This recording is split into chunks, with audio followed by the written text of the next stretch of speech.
Good afternoon, everyone, and happy Erev Shabbat. We are together for our wonderful Friday afternoon, Henry and Lisa Manusheri Parsha Shir with Rabbi Akiva Zweig. Today, the rabbi is going to be discussing Parshas Pinchas and the 3 weeks, which happened in the month of Tammuz. This month is dedicated in memory very loving memory of Doris Lombardi on the anniversary of her yahrzeit by Brittany and Daniel Lombardi and family. They describe her as a loving and devoted grandmother who made them know they were her world. She lived a joy-filled and passionate life. She was warm and outgoing and left an impression on everyone she met, and always stressed through her words and actions the beauty and importance of Judaism and Am Yisrael. Her memory and impact on our lives is a true blessing to our family. We are filled with joy and pride in knowing that we are living lives in line with the values she lived and taught us. This is in the words of her loving family, and I know through her descendants and that she was really an extraordinary person. And if we're here today, by the grace of Hashem, it's because of people like this. Also, Mazal Tov to Daniel and Brittany Lombardi on the birth of a son, Mazal Tov. And this week's class is also dedicated Le'ilui Nishmas in memory of David Tzvi ben Yaakov. Without further ado, Rabbi Akiva on Parshas Pinchas, which is an amazing parsha.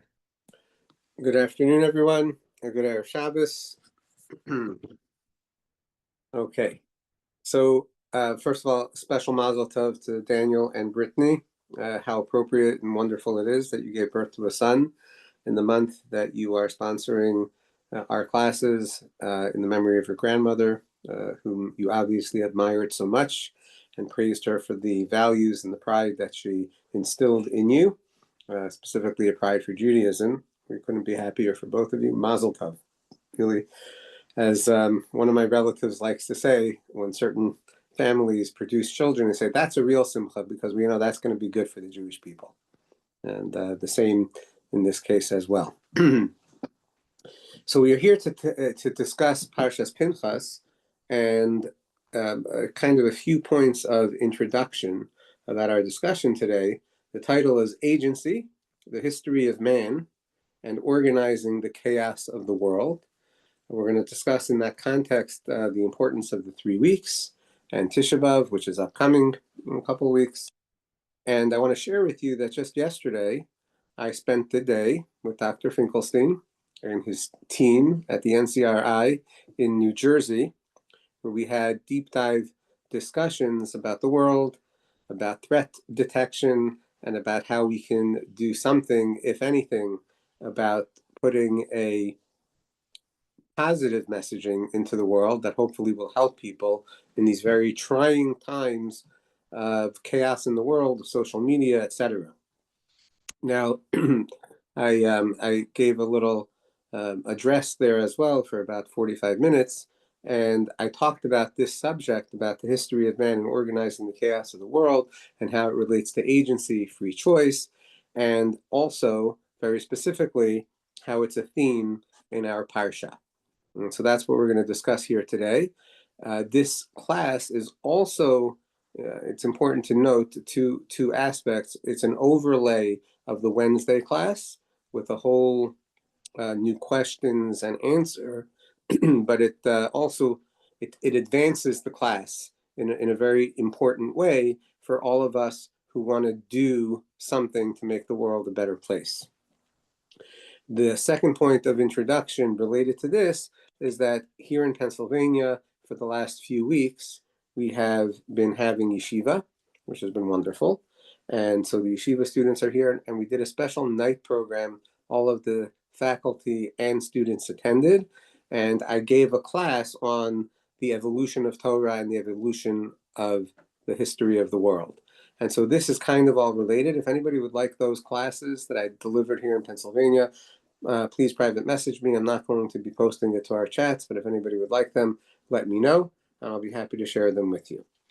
And all of this will tie in to the class that we're doing today.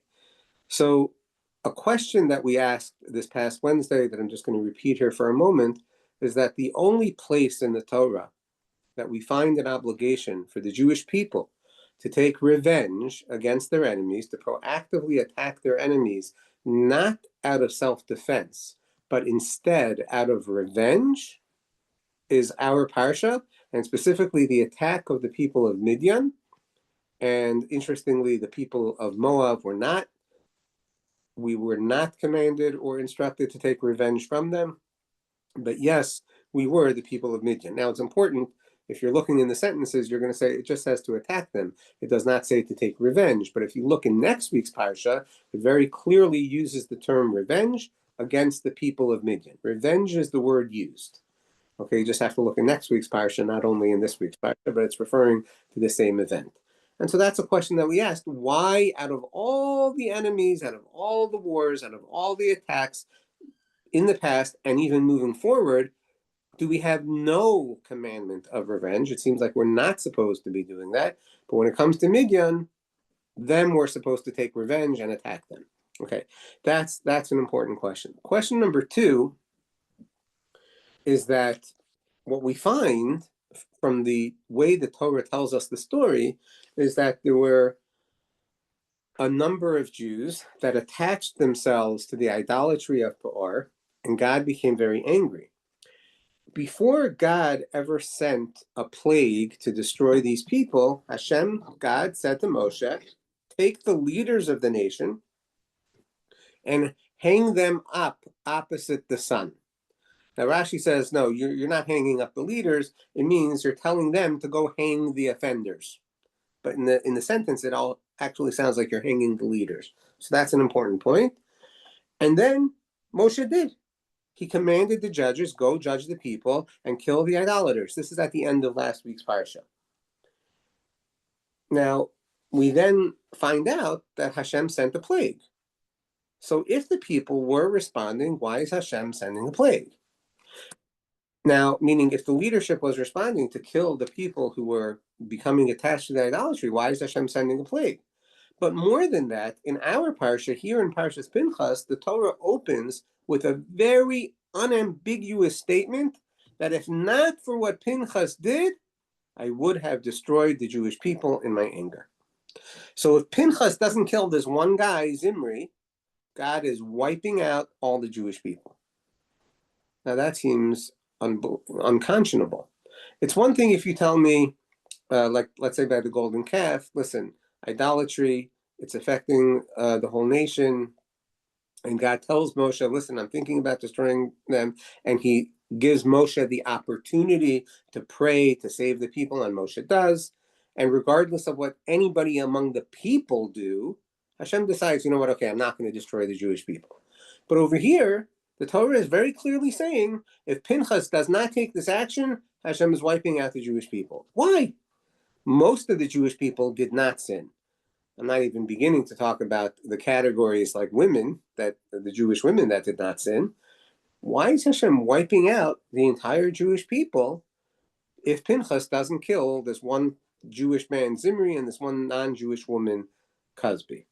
That's a second question. To understand the gravity of this action of Zimri, and that if Pinchas does not take his own action, right, meaning on his own initiative, without being asked, on his own, this is his idea. Talmud makes that very clear. If not for that, God is wiping out the Jewish people. That's pretty astonishing. That's question number 2. And question number 3 is a really, really interesting, almost, I would say, stunning literal observation in the sentences here. I'm curious to know if anybody ever had this question before.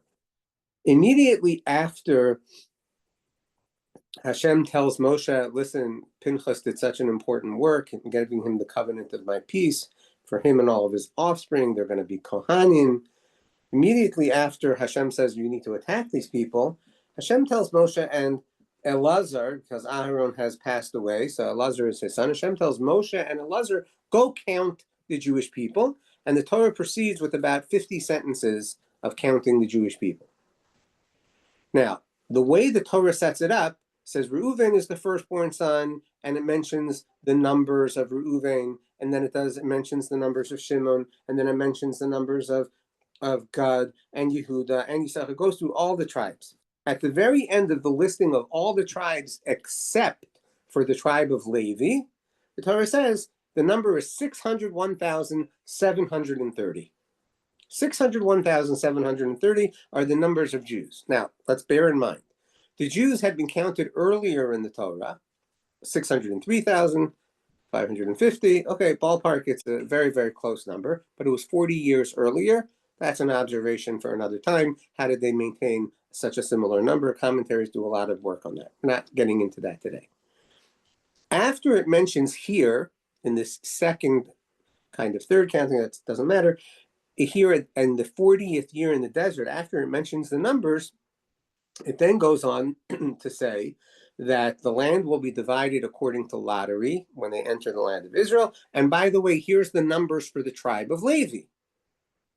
And the Torah goes on to say that the tribe of Levi is counted from 1 month and above, which was the case in the first counting as well.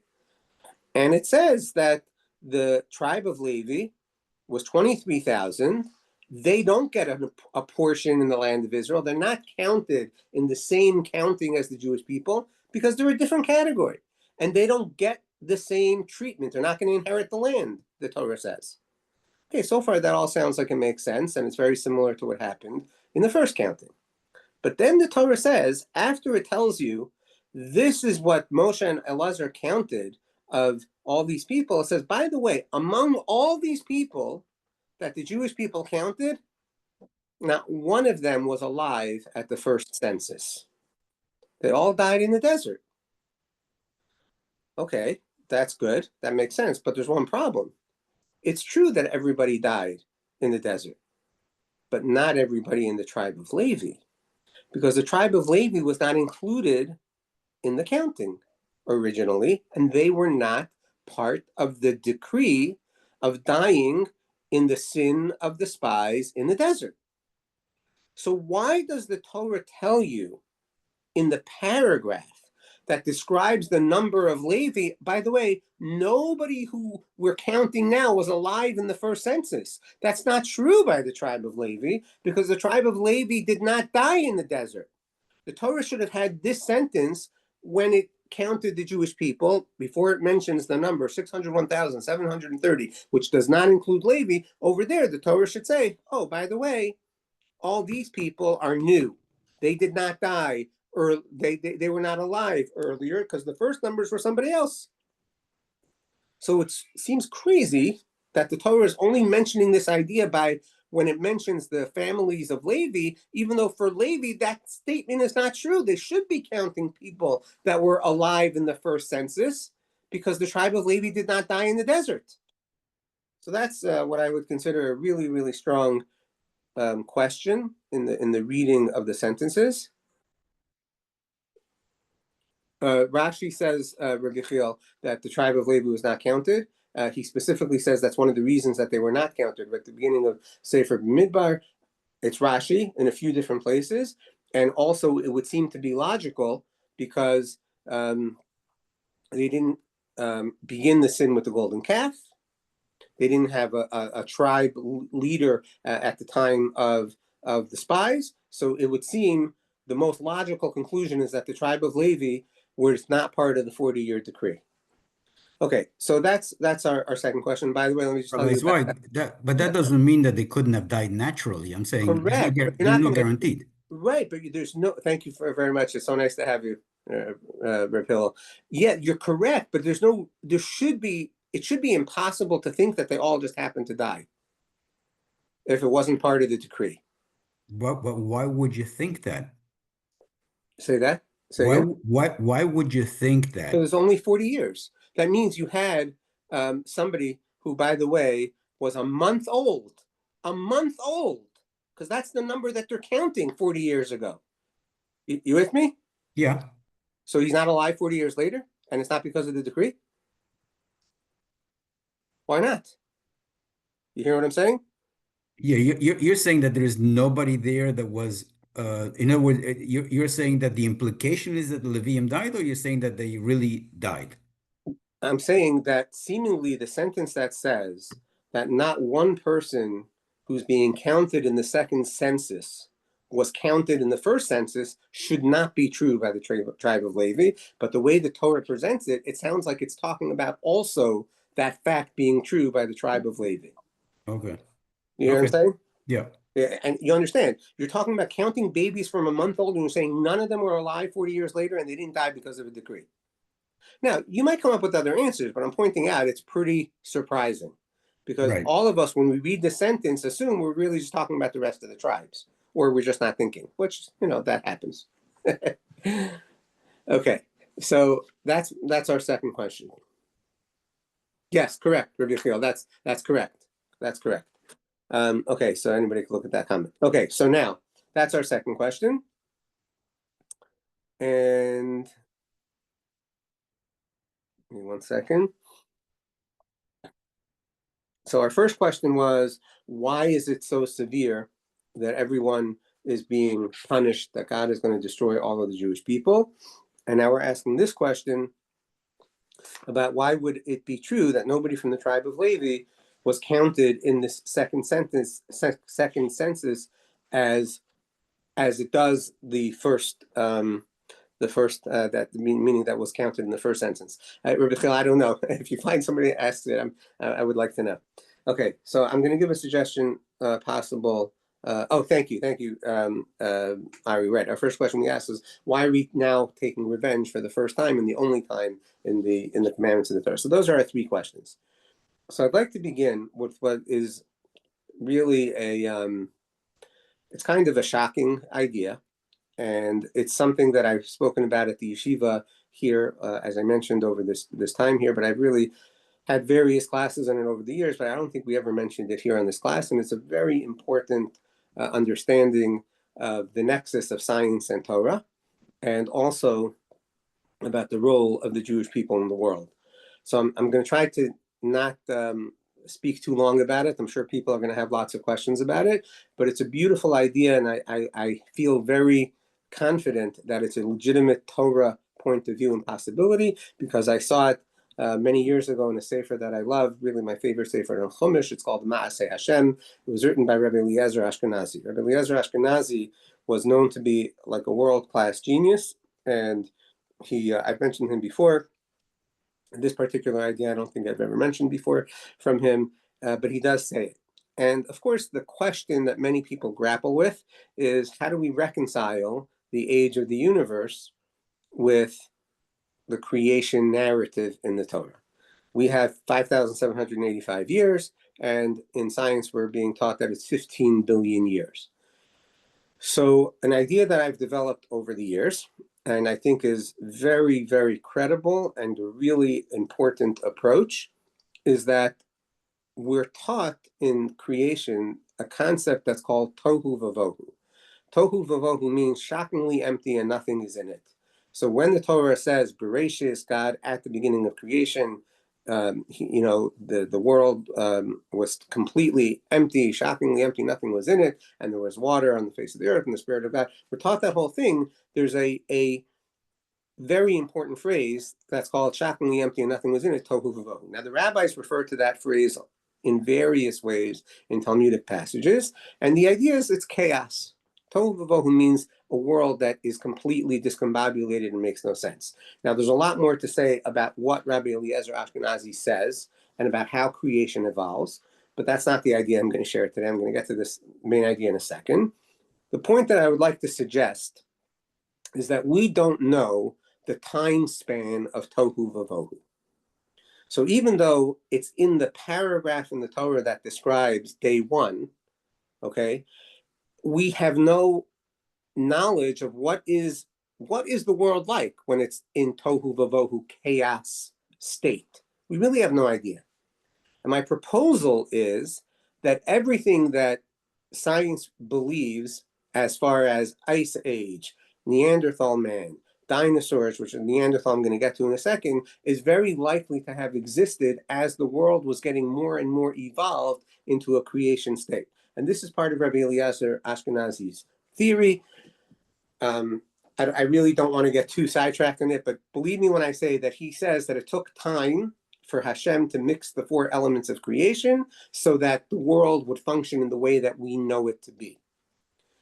And I'm suggesting that really the whole 5 days of creation for sure, and to some extent probably the sixth day as well, we don't understand how they functioned.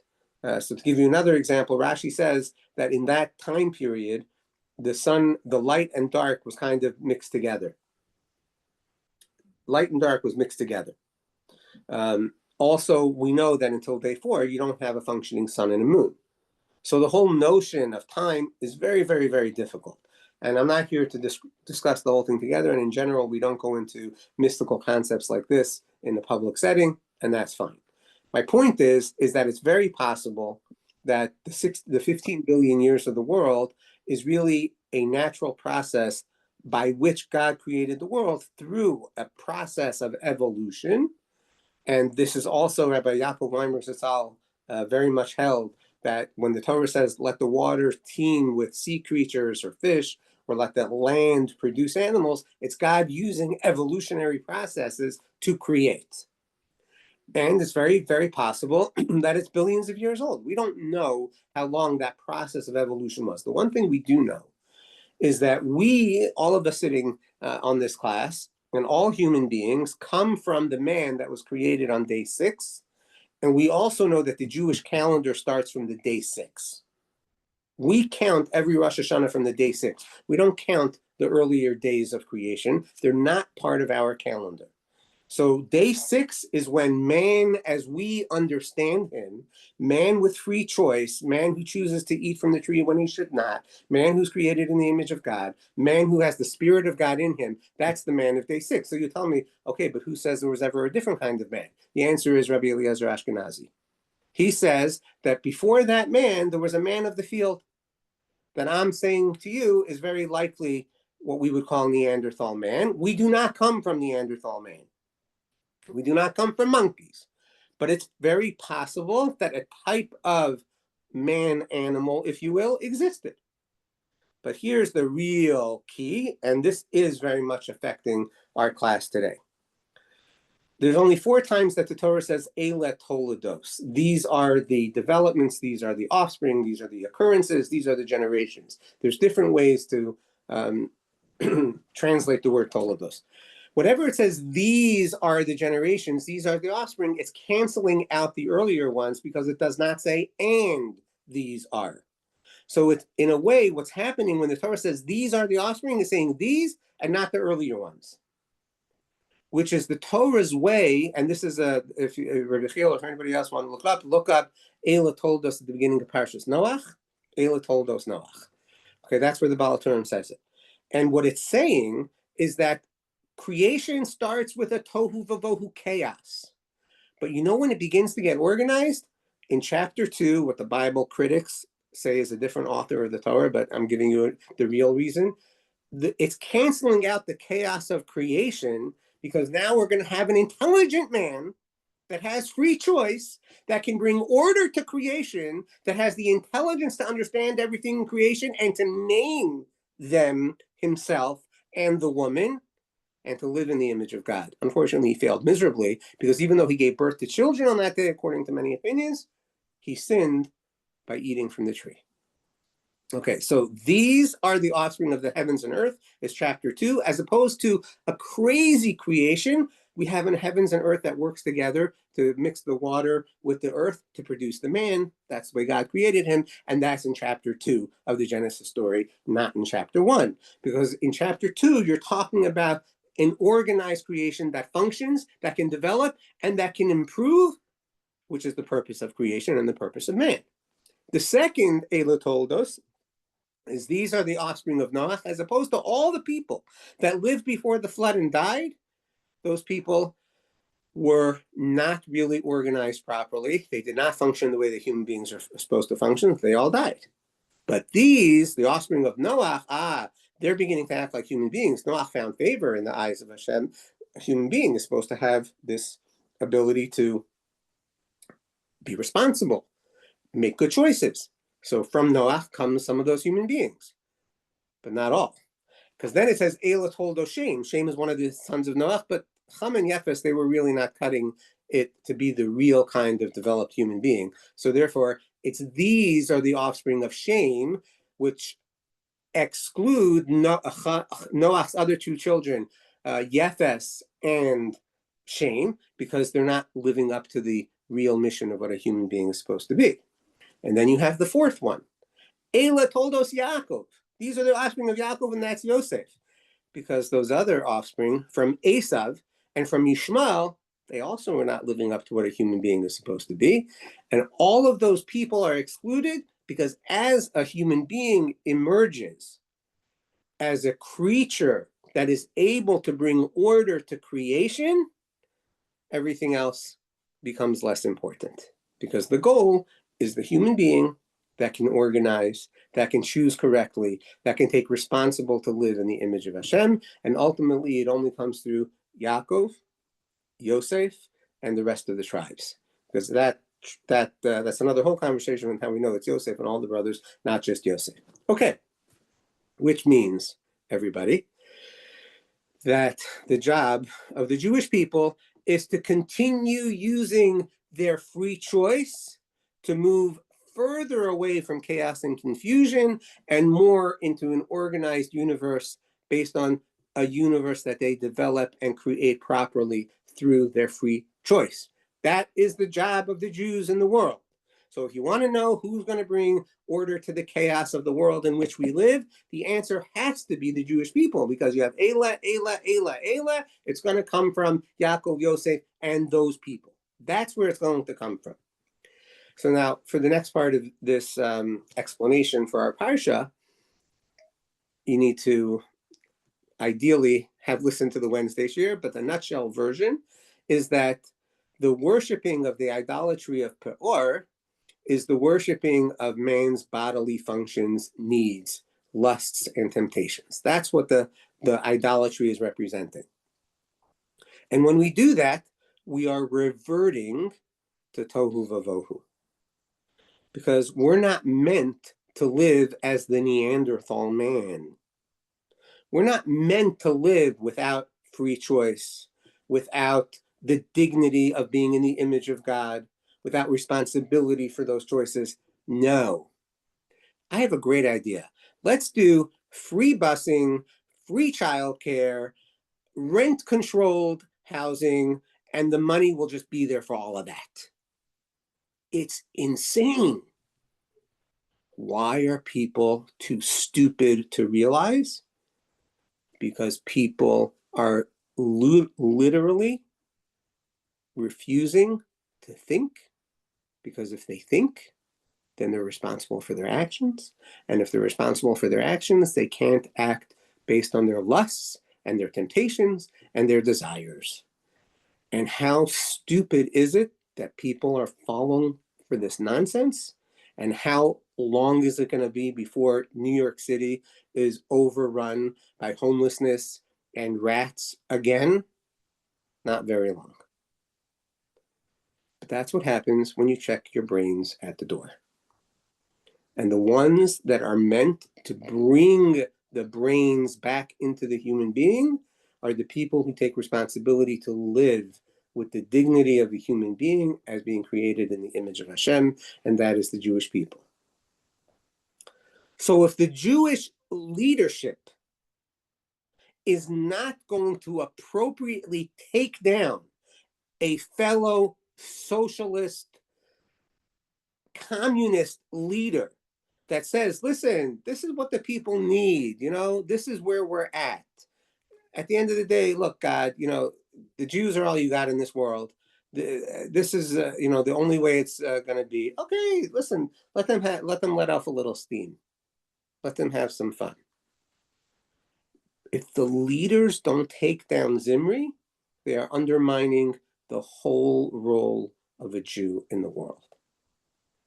And if Pinchas does not destroy Zimri, then the whole Jewish people fall apart and the world returns to tohu vavohu.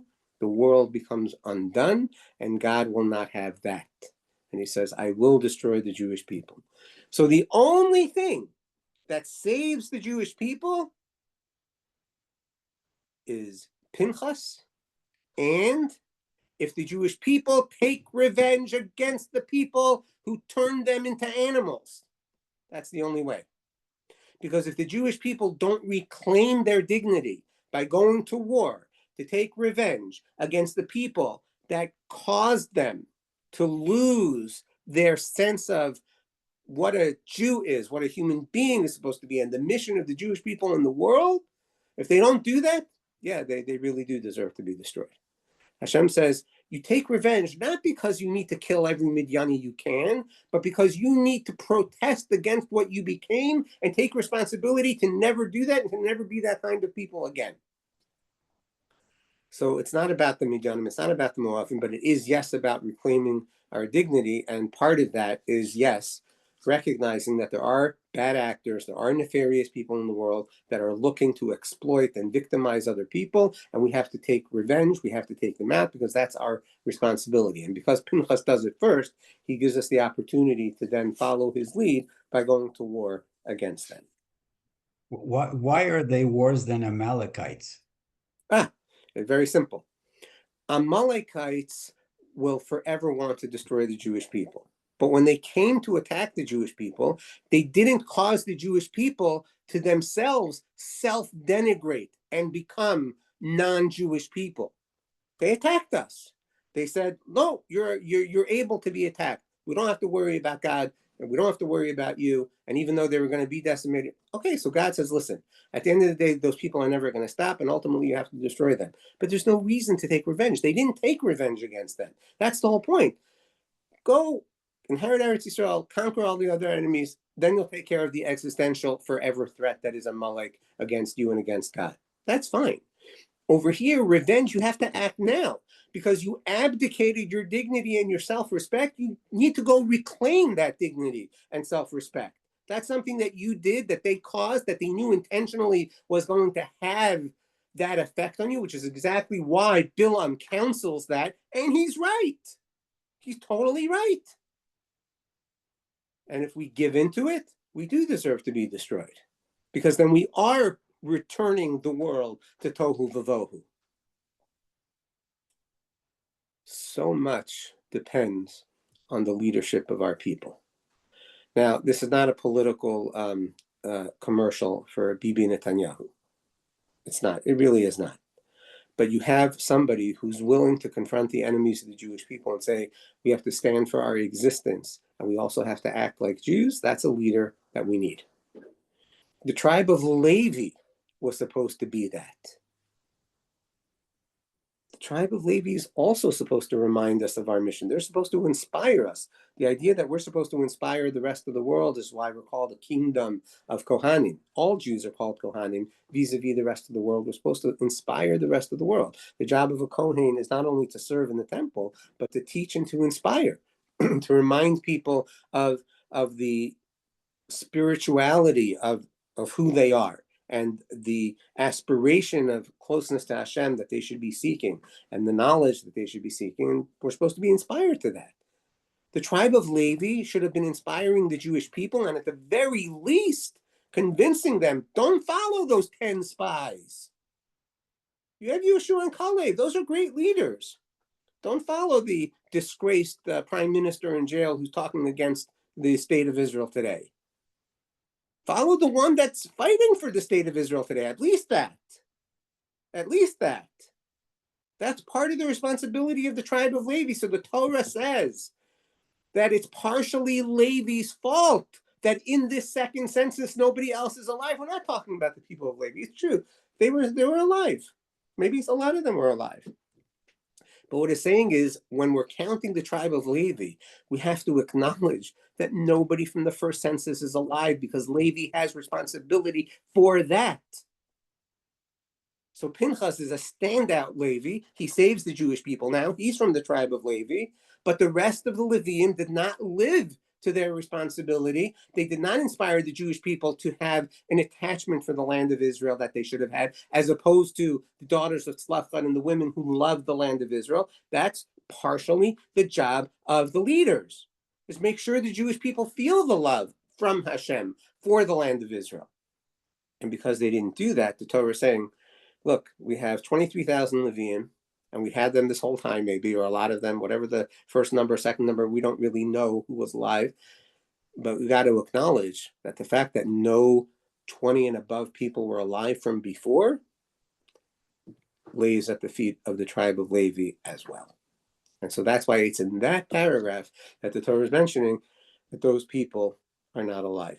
Now, I missed a couple of questions on the chat. I'm happy to look at them. We'll get questions and comments in a second. But the recap, because I know I covered a lot of ground here, but I really just wanted to get it out. And this is part of what I spoke about with, this is mostly a lot of what I spoke about with Dr. Finkelstein and his team, is that we have to understand that the protocols of the elders of Zion that the Jews are seeking to take over the world is true, but not in the way that they present it. We're not looking for power. We're not looking for money. We're not looking to exploit other people. We're looking to empower mankind to live with the dignity of a human being, to not lose their brains, but instead choose to develop and build the world, which is what Ayla told us. Ayla told us. Ayla told us. Have families, have children, build a future, do something positive, make a contribution.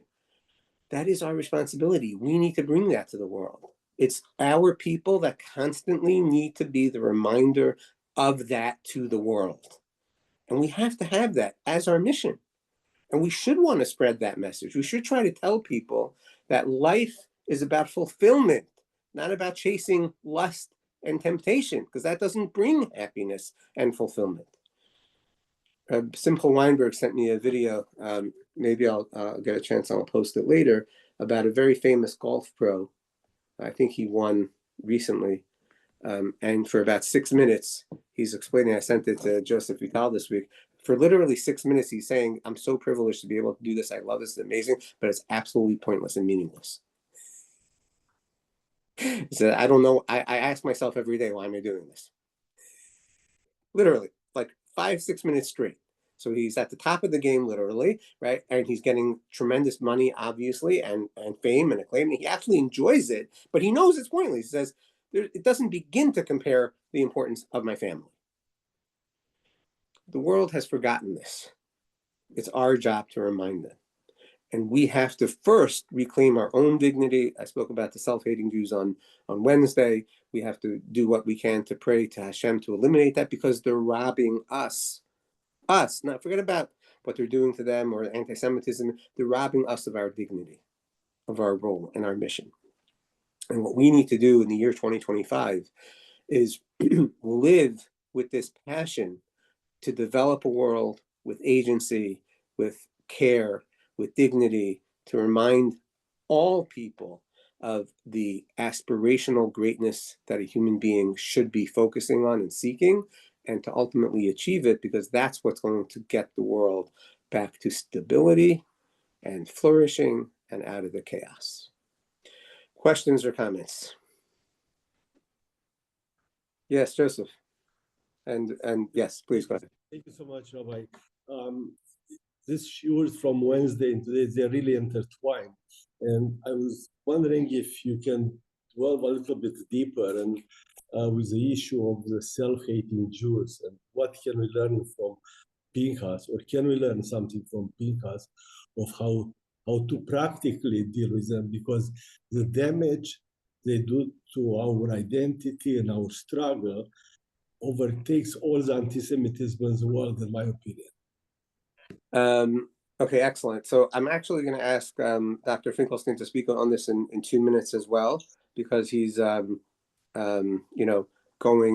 in this direction. So first of all, Ari Marinelli's comments are right on point, and related to this, it has to be fought against. It really has to be. We're going to talk now about how to do that, and you asked to go deeper. So one of the very major ways to go deeper, and we'll also ask Dr. Patterson, I'm sure he has thoughts on this as well. One of the ways to go deeper on this subject is, you first of all, I strongly suggest that you have to teach people that science and Torah are not at odds, But the conclusion of science that there's no creator is absolute garbage. And even scientists, many of them know that. And that is an extremely damaging and arrogant way to look at the universe. And that a life of responsibility can only come if you understand that there is a creator. And a life of truth can really only come if there's a creator. And even though, yes, I've heard many quote unquote intelligent people arguing the opposite, their arguments are quite hollow. And that we have to recognize that as Jews, we have a special responsibility. And just because they don't want to be Jewish, which is their problem, it's the only thing that's going to save the world. And we have to tell people that. Just like the Torah and, let's just call it Judeo-Christian values and Western civilization are the only things that make the world a somewhat safe and somewhat sane place. It all comes from the Torah. And if they're not willing to accept that, they can have their homeless, rat-infested New York City. Seriously, it's really almost as simple as that. And quite honestly, I would encourage them to go live in places like that across the world. And just to be, everybody. He literally, what's his name, Mandani. Mandani. I just heard him on a clip saying we have to be unambiguously unashamed, unapologetic for being true socialists. And we have to be unambiguous and unapologetic and unashamed for saying you're an idiot. You're going to destroy the world. Rabbi, I see a question from Ari Marinelli in which Yes. Yes, why do the ones not involved need to be punished? So we're talking about back to the daughters of Midian, meaning the Jewish people. You're saying, right, Ari, by the daughters of Midian? Yeah. So when you what I'm suggesting is when you have a leadership that is then undermining who the people are, it's just going to become a complete pandemic. And so if the leadership doesn't take care of the leadership, or the people don't take care of the leadership, in this case, Pinchas was not a leader. So it came from almost what you would say is a private citizen as opposed to a public servant. If not for that, the Jewish people would have been lost. Because you can't, and that's the problem with electing socialist or communist leaders. That is exactly the problem. I believe Henry has a comment. Yeah. Hi. Good morning. Some comments or good afternoon observations. As perfectly as you're describing this, here we are again in the 3 weeks, and there's another Tisha B'Av. So obviously, if we hadn't, if you had done the right thing, we wouldn't be at this point again. So here we go, just another year, another observation. And something to mention about us being emissaries in the world to introduce Hashem to the world and morality. I just came back from a real estate conference from Sun Valley, Idaho. There was about 620 people there, and maybe about 7 or 8 from Jews. And basically, I wore my kippah, whereas others had to, but a couple of guys from Frum were not wearing a kippah. So I went to one of them and I said, basically, look, you are a Frum guy, you're a Ben Torah, you learn Torah, you can come to a Orthodox shul, you're not a modern Orthodox either, you're just a real. And I said, you should wear your kippah because you can be Kiddush Hashem to the world. And the answer he gives me is a very, very nice guy. He says, my grandfather, who started the company, he never wore a kippah, and my uncle, who's now running the company, he doesn't wear a kippah, so I'm following that tradition. I'm saying this is not a proper answer. You guys have tremendous amount of influence out there. You have a great name. You're a big player in the market. Wear your kippah, and people will come up. And amazingly enough, there was a presentation there from a guy named Mark Porat. He's one of the most prolific leaders of AI today in the world. He made an unbelievable 1-hour presentation on the power of AI in the future. That had really nothing with real estate, but just where technology is headed. And he said in the middle of the speech, which is all choreographed, he got very emotional. He said that he is Jewish, and I found that he's Israeli. And he says his parents are Holocaust survivors. And basically, which is kind of amazing, forget that's secular. and he said that if you take Grok 4, Grok 4 is the AI model that Elon Musk has developed. It talks about why Hitler was a good leader, and it's sort of an anti-Semitic comments that comes up with AI, and he says that is completely wrong, and that shouldn't be said. So he made this compelling secular presentation, no mention of God anywhere, and I got up in front of everybody and I said, you said you made an unbelievable presentation. It's mind-boggling what you said here, but where is God in the middle of all this in the future of AI? And the goyim were looking at it. I was like, wow, what a question he asked. I said, where is divine power? If it wasn't for divine will and power, there would be no such technology available to mankind. And he goes, I can't answer that question. This is a 2-hour discussion.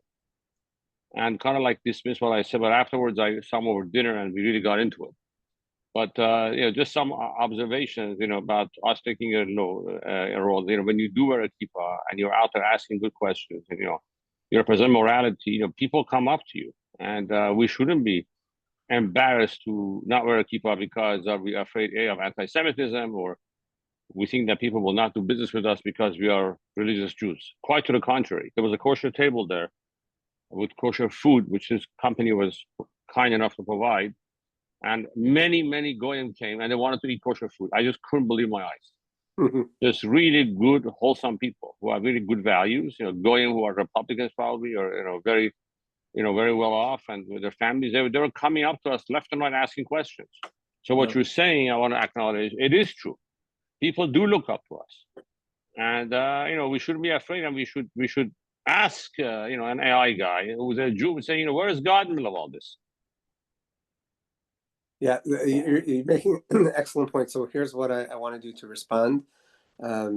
First of all, to your first point, I'm going to respond. To your second point, after I do that, I'm just going to say just a little bit, and Dr. Finkelstein is going to respond to that, because we had a big AI conversation yesterday at this conference, including about Grok 4, because this all goes back to the human capacity to make choices and to understand that there are people that are looking to not make choices, and how artificial intelligence is used and how it uses people. And that was a big subject of our conversation yesterday. So I'm going to let Dr. Finkelstein speak to that. But before he does, I'm going to ask Dr. Patterson to speak. So here, just to your first point, is you're totally right. The 3 weeks is called Bein HaMitzarim. I've spoken about this in the past, and as it relates to today, Bein HaMitzarim means that we're caught between the narrows, and there's no escape. That's referring to a sentence in Eicha, and that's where the rabbis coined the term. Yirmiyahu says it, that all of our enemies pursue us Bein HaMitzarim, because at the end of the day, the Jewish people will never escape the responsibility to make the world a better place. But the Jewish people would often like to escape that responsibility. And that's why it's hard to wear yarmulke. Mm-hmm. That's the real reason. So if you're willing to take responsibility, that's fantastic. And if you're not willing to take responsibility, you got to learn how to step into responsibility, because guess what? There's no escape from that responsibility. Mm-hmm. Okay, so now we'll go ask Dr. Patterson to speak, and then we'll go to Dr. Finkelstein to respond more completely to the AI. Thank you. I'm glad you're asking Dr. Finkelstein about AI and not me. Well, you have to know if you can ask about artificial intelligence too. But thank you again, Rabbi, for your profound insights. And here are my thoughts. Time unfolds on the 6th day, because on the 6th day, relationship enters creation. It's not good for the man to be alone, because where there's no relationship, there's no meaning. Time is the dimension of meaning, responsibility. Time is the lapse between Ayeka and Hineni, being asked and answering. Here I am for you. Pride, the tohu vavohu is not behind us; it's around us. It's a realm in which nothing is true and everything is permitted, and each of us takes himself to be a god unto himself. I mean, idolatry always entails the worship of an illusory and empty ego. So meaning, it's the nihilism of our age. I saw a commentary once about the tohu vavohu that says tohu is emptiness, void, chaos, meaninglessness, and then he came. Vavohu, he Hmm. entered. God Hmm. entered Hmm. the relationship. Without God, as we just said, where's God in all this? Without God, it's all pointless. Without God, all you have is the golf game, which is empty and meaningless. Without God, you don't have time. You waste time, kill time. But the only time we have is the time of a relationship. Now, just one more thing, just on God and science. I don't. Some of you may know Gerald Schroeder, Orthodox Jew, Yep. physicist, The brilliant science guy. bad. Yeah, and he's written about God and science, the hidden face of God, the science of God, and time T, astrophysicist, and he makes a really interesting explanation that saying that if I don't understand the astrophysics of relative time flow in different parts of the universe, but he claims that in the Middle Ages, the Kabbalists were estimating the age, time T of the universe to be about 15 billion years. Yeah. And if you line that up with where we are, where the Big Bang is, and so on, he lays this out that this is all very close. Yep. Uh, Yeah. so anyway, yeah, time is the lapse between where are you and here I am. Yeah, it's so beautiful. That really is. Yeah, it's relational. Yeah, I think time is, related to space and related to two entities, right? Yes, relational. It's the realm of meaning. Without relationship, there's no meaning. Yeah. Yeah. And the last thing I would say, also related to the artificial intelligence on that subject, is that only human beings could have created artificial intelligence, but only human beings were created in the image of God.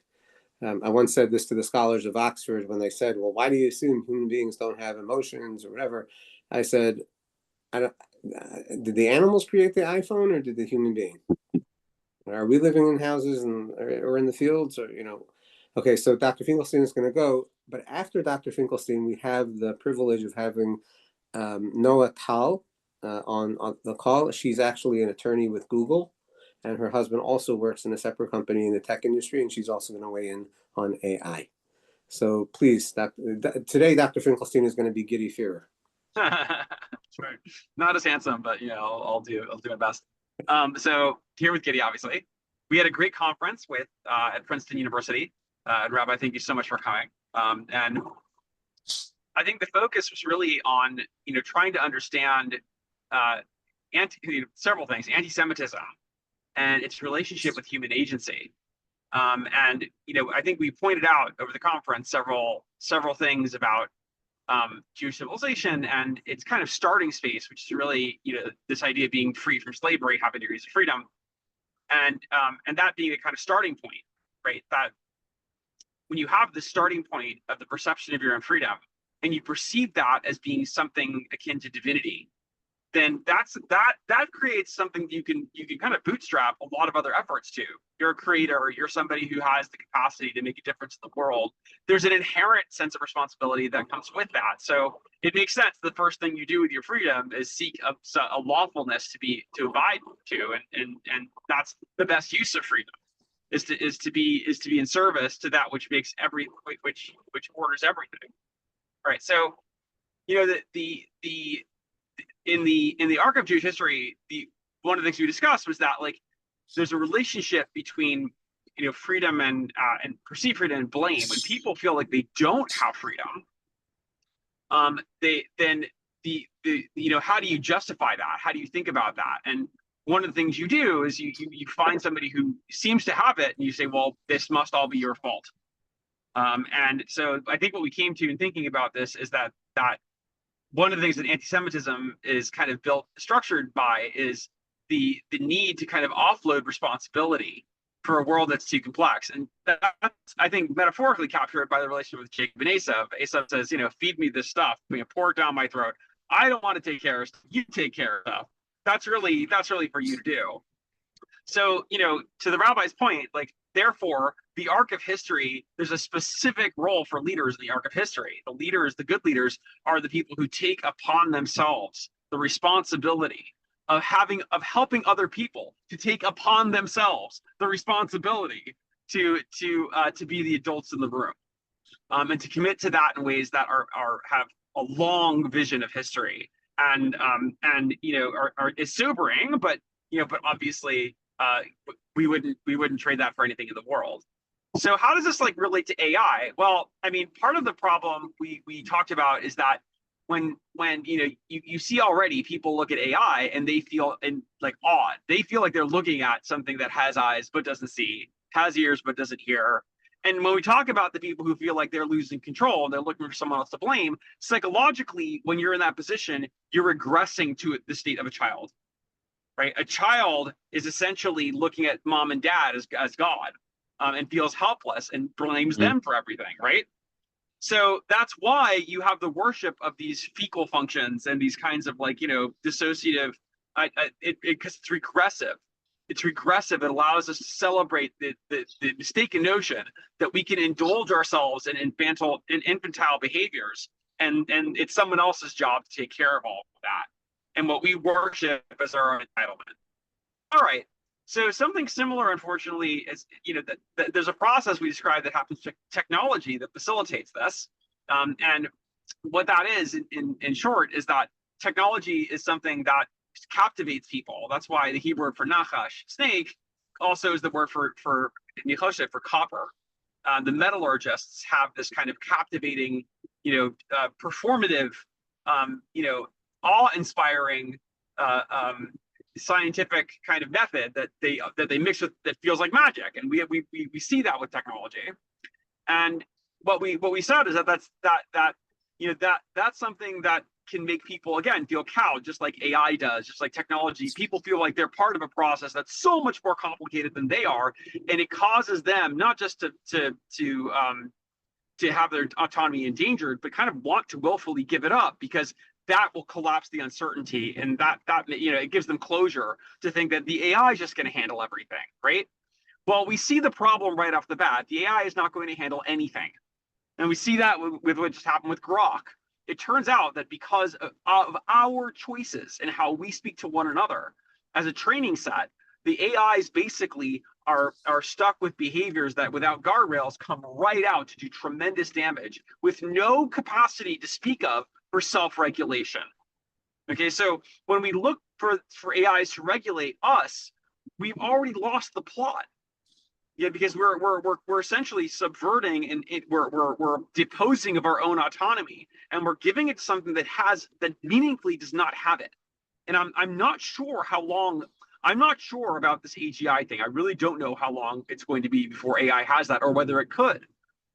But to Professor Patterson's point, this idea of having a self-knowledge, which comes from relationality, which comes from this notion of being able to see ourselves, there's a chance that these technologies are undoing that capacity, and that's where self-regulation really comes from. That's what the Jewish people worship. They worship I am that I am. They worship the continuity of consciousness, the retention of memory, the growth of character, the growth of humanity. Right? That is ultimately what the vision of taking responsibility represents in the long run, because otherwise, why do it? If it doesn't have a long-term future, why bother investing? So then which is basically the Mashiach.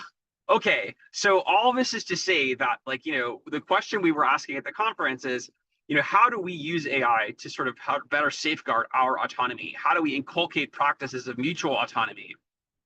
And how do Jews, most importantly, demonstrate that in today's day and age, and come up with new models? And those are my thoughts. We don't have a lot of answers yet, but we do have a lot of, I think, pretty good questions about this. Gideon, anything that strikes you from the conference? In terms of AI specifically? Well, I guess the point of the conference is this: we are speaking with Rebbeim, we're talking with scientists, we're talking with Torah scholars. This is an all hands on deck emergency for us to reach into our tradition relentlessly with, let's put apart, let's put science and Torah together wherever we can, if that's generating the knowledge we need to help us really to deal with and recruit the information we need to deal with these circumstances. So that's it. That's Dr. Finkelstein, let me make a suggestion, because we have a bunch of people on this call that might like to attend the next conference that we do. Yeah, so I would say that there's a good chance that we will be hosting a conference in South Florida on these subjects in the coming months, and we will send out a kind of transcript of the conference to those who are interested. AI, technology, Torah, and agency and anti-Semitism. It's a lot, but we'll sending that out. We anticipate we'll continue doing programs with Rabbi Akiva in Pennsylvania as well as Miami, and we have a lot of yeshiva students who are hard at work at this in the organization. So let me make one other suggestion, which is great, because I'm sure people look forward to that.